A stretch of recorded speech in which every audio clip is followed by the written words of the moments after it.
ইসরায়েলের চোখ রাঙানির জবাব দিল ইরান। রাতের অন্ধকারে 200 ক্ষেপণাস্ত্র ছুড়ল ইরান। তাহলে কি এবার বিশ্বযুদ্ধের ইঙ্গিত স্পষ্ট?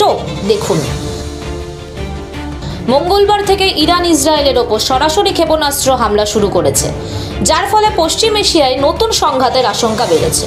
ইরানের সেনাবাহিনীর দাবি অনুযায়ী তারা ইতিমধ্যেই ইসরায়েলের ভূখণ্ডে প্রায় 200টি ক্ষেপণাস্ত্র ছুড়েছে। এই পরিস্থিতিতে ইসরায়েলের প্রধানমন্ত্রী বেঞ্জামিন নেতানিয়াহু কড়া হুঁশিয়ারি দিয়েছেন ইরানকে। তিনি ইরানকে সতর্ক করে বলেছেন যে এই আক্রমণের ফল ইরানকে ভোগ করতেই হবে।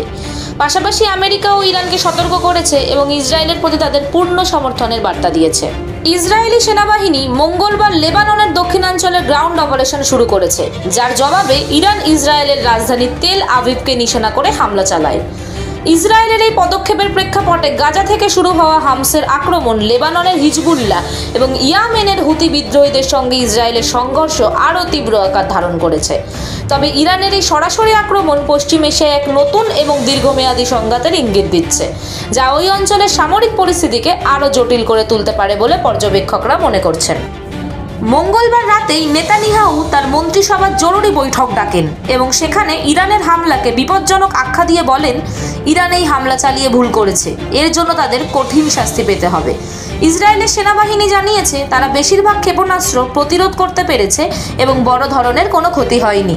তবে ইরানের পক্ষ থেকে পরবর্তী হামলার হুমকি এসেছে। তারা জানিয়েছে যে যদি ইসরায়েল এই আক্রমণের প্রতিশোধ নেওয়ার চেষ্টা করে তবে তারা আরও বড় আক্রমণের মুখোমুখি হবে।